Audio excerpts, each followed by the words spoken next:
Listen well, for this is not the tale of an ordinary woman. It is the tale of a queen, a warrior, and a legend who rose from the dust of the Hausa savannah to command armies and shape the destiny of her people. Her name was Amina, the daughter of Zazzau, remembered even today across the lands of Nigeria and beyond. In the year 1533, in the walled city of Zazzau, what we now call Zaria, a child was born to Queen Bakwa Turunku. The palace of Zazzau, with its thick clay walls and decorated doors of carved wood, was alive with the sound of drummers and singers.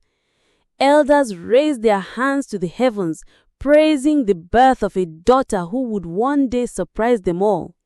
That child was Amina. From her earliest days, Amina was not like other girls of the palace.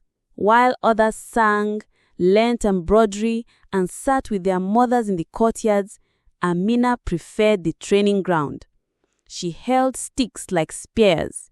She followed the palace guards when they sharpened their blades. Her eyes shone with restless fire, her heart already yearning for battlefields she had not yet seen.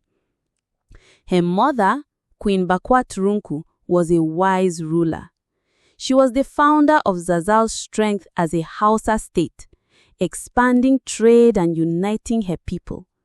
She looked at her daughter and saw not just a restless child, but the spirit of a leader. She guided Amina, teaching her the politics of trade routes, the value of kola nuts from the forests, the importance of salt from the Sahara, and the wealth that passed through Zazzau's gates. In the palace halls, maps drawn on animal hides showed the routes of caravans, and Amina listened with sharp attention. But Amina's truest lessons came on the training ground. By her early teens, she was already skilled with spear and sword. She learned to fight with the young men of the palace, striking and blocking until even the guards began to respect her. When the time came for her to mount a war horse, richly dressed with Hausa regalia of cloth and leather, she climbed with confidence. The horse obeyed her as if it had known her all her life. The people began to whisper, "This princess is different." Zazzau itself was a city of great beauty and power. Tall clay walls enclosed the markets where traders sold yams, groundnuts, dyed cloths, and beads. Camels arrived with slabs of salt. Horses were brought in with leather trappings. Ivory, gold, and slaves moved along the routes, for trade was the bloodline of the Hausa cities. In this bustling world, Amina grew, and everywhere she went, her presence drew eyes.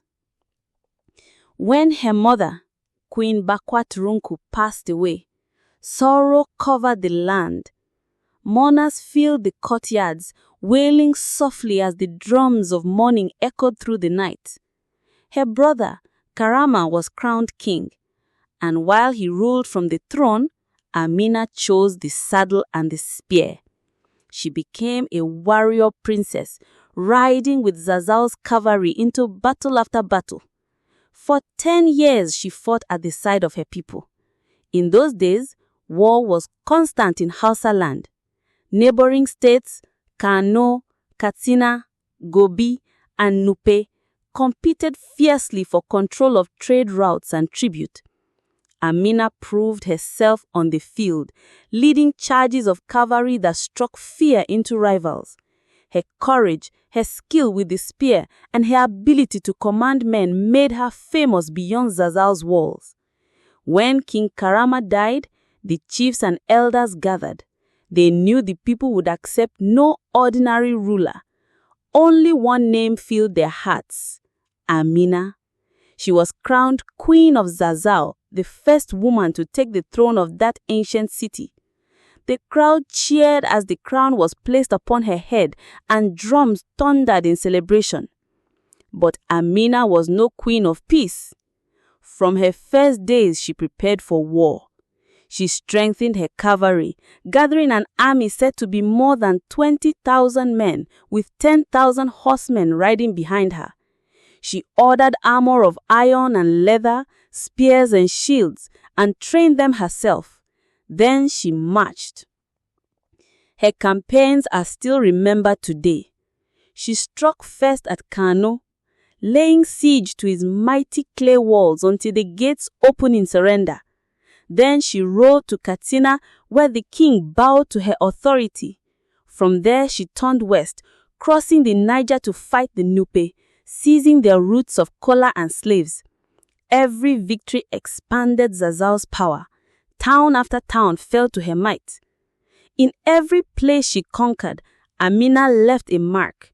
She ordered her soldiers to build strong clay walls, fortifications that defended the people from raiders. Even centuries later, the remains of these walls, called Queen Amina, can still be seen in parts of northern Nigeria. They were more than walls of clay. They were symbols of safety, strength, and the reach of Zazzau. Under Queen Amina, Zazzau became rich. Traders filled its markets, camels crowded its gates, and Hausa cloth, leather, and metalwork traveled farther than ever before. The fame of Amina spread across the Sudan and deep into the forests. Rival kings whispered in fear of her name, their sleep troubled by dreams of her horsemen. Yet for all her victories, Amina's life was not without sorrow. Power brought loneliness. Stories tell that she never married, choosing instead to take lovers from the land she conquered, sending them away at dawn. Whether this is truth or legend, no one can say for certain. But what is sure is that she bore the weight of command alone. Even as she aged, she never left the battlefield. Her hair grew streaks of gray, but her spear never faltered. She rolled at the front of her cavalry, her voice carrying over the dust and clash of battle.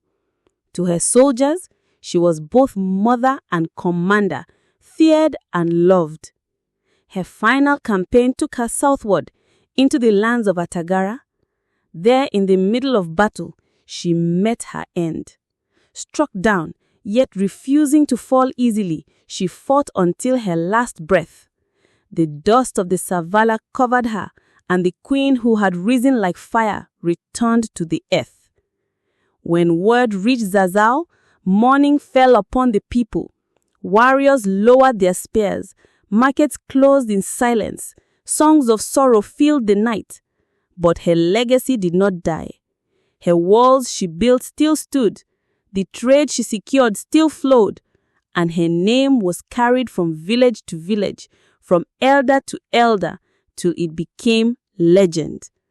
Even today, when the sun sets over the wide savanna of Zaria, some say they see her spirit, a woman on horseback watching over the land she once ruled. Her story is told under baobab trees, in courtyards, in markets, wherever the Hausa people gather. She remains Queen Amina of Zazzau, warrior, conqueror, and eternal guardian of her people.